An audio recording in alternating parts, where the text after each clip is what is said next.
Fox News alert. It's been almost 5 days since a gunman shot up one of the most prestigious universities in the world and got away with it. No one knows where the shooter is, who he is, or what he looks like. After days of no answers and no leads, Brown students are angry. The general mood I've been feeling is like getting the air knocked out of you. It's pretty sad on campus. We have been concerned and confused, and hoping that there's more progress in the case. There's definitely uneasiness with the gunman not being in custody. There's uneasiness because we're not getting any answers from the people in charge. Their press conferences are an embarrassment. The police chief doesn't even know who was in the room during the shooting. It's been 5 days, and you don't have a list of witnesses. You don't even know how many witnesses there are. And the witnesses that you have talked to, they told you the gunman shouted something, but you don't know what that is. One eyewitness said there was around 20 ducking behind the table. You can't track down 20 of your own students? Well, the New York Times says there's 60 eyewitnesses. How do they know that? And the chief doesn't. The local media has had it. Okay. Remember the black student witness who told ABC that the shooter had a long gun that was really big? Now they're saying the gun might have been small. You don't think there's multiple weapons? No, just that individual. Well, I just want to jump in here too, because you mentioned a long gun. We are not in a position to say, unless the chief, you want to square it, whether this was a long gun or not. And get this. Now we're learning Brown University had more than 800 surveillance cameras. They had 1,200. And not a single camera got a shot of the shooter entering or exiting the building. Is it dumb luck that he found the one blind spot on campus? Or is he a student who knows the lay of the land? Or did he just case the place for hours and no one noticed? Why wouldn't you put cameras on the perimeter of campus so you can see who's coming onto campus and who's coming off? That's Security 101. Here we have surveillance video that caught the shooter right after the attack, walking by a cop car a block away from the building at 4:06 Saturday afternoon. This could be a huge break. That means we have dash cam footage of the shooter leaving the scene of the crime, right? No, the police chief hasn't checked. You're not sure if Brown's police cruisers have dash cams? You haven't asked them that yet?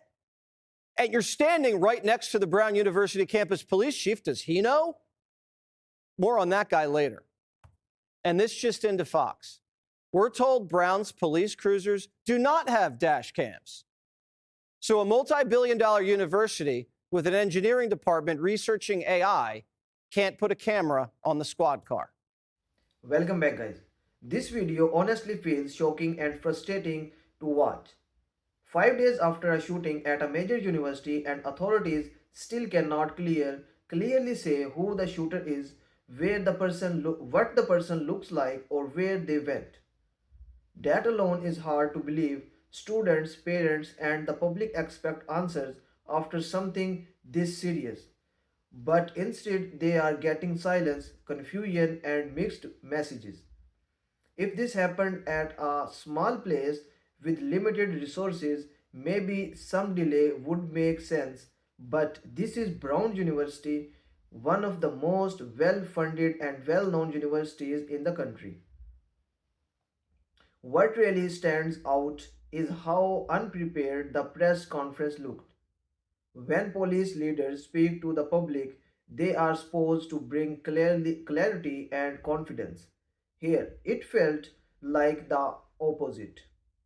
The police chief would not answer basic questions about the classroom, how many students were inside, or even how the shooter entered or exited the building.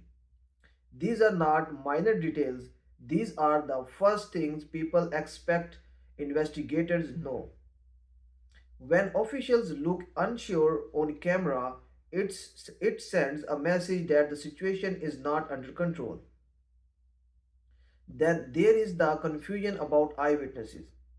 At first, it sounds like there were witnesses, then later then later it becomes unclear how many there were on what they actually saw. On top of that, descriptions of the weapon seem to change. That raises serious concerns. Witnesses information is unusually critical in the early days of an investigation. If those details are unclear or poorly communicated, it makes people wonder how organized the investigation really is. The surveillance camera issue might be the most embarrassing part of all this. We are told the campus has more than 800 cameras, yet somehow there is no clear footage of the shooter entering or leaving from the exit police believe was used. That just does not add up. People naturally ask, what are these cameras actually covering? Why are there no cameras on the campus prime enter? In in a time where security cameras are everywhere, having such a huge blind spot makes no sense. It gets even worse when you hear the Brown University police cruisers reportedly do not have dash cams. That is surprising and honestly hard to accept. Dash cams have been standard for years in many police departments. When a video shows a person of interest walking past a police car and there is no dash cam footage to review, it feels like a basic failure. That kind of equipment can make a huge difference in identifying suspects and tracking movements. Another major problem is the missing evidence. Authorities still do not know where the gun is. They do not know how the shooters escaped. Was it by car, bike, bus, scooter, or on foot? These are not small details. These are key facts that help determine whether the public is still in danger. When people hear that investigators cannot answer these questions days later, fear and anger are ununderstandable. The university's decision to withhold internal building footage only adds to the frustration. Officials claim the footage does not show the shooter clearly and would not help identify the suspect. Even the attorney general defended that choice. But from the public's point of view, this feels like secrecy instead of transparency. When trust is already low, withholding footage looks suspicious even if there is a legal or technical reason behind it. Security decisions on campus also raise serious questions. The video points out that an old building, the university president's house, has advanced security cameras. Meanwhile, the engineering building where the shooting happened did not even have a camera at the entrance. The door did not require a swipe card and there was no security guard posted there. That contrast is difficult to ignore. It makes people feel like some areas and some people are protected far more than others. Concerns about Police Chief Rodney Chapman add another layer to this story. Learning about his past suspension at another university for lacking proper credentials is troubling. Even more concerning is the claim that his own police union issued a vote of no confidence before the shooting, accusing him of creating a toxic workplace and putting officers at risk. If that is true, it suggests deep problems in leadership long before this incident happened. The video also brings up claims about diversity, policies, and leadership decisions. This is a sensitive area and it should be handled carefully.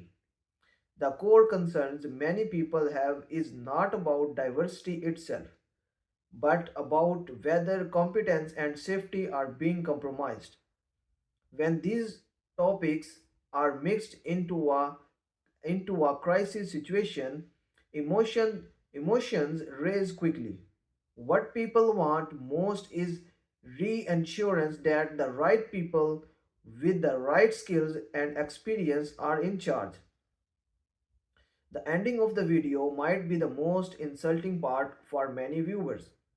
Hearing that the public is being told to shut up for having ill informed views feels wrong when authorities themselves seem unsure and unprepared. People are not asking unresponsible questions. They are asking basic ones because they care about safety, accountability, and truth. At the end of the day, this entire situation feels like a breakdown of trust. A serious crime happened, and instead of clear leadership and transparency, the public is seeing confusion, missing information, and defensive responses. Universities and police departments are supposed to protect people and earn their confidence, especially in moments like this. When they fail to do that, criticism is not only expected, it is justified. Until real answers are provided and real accountability is shown, this case will continue to feel less like an investigation and more like a complete embarrassment. Thanks for watching my video. I will see you in the next video.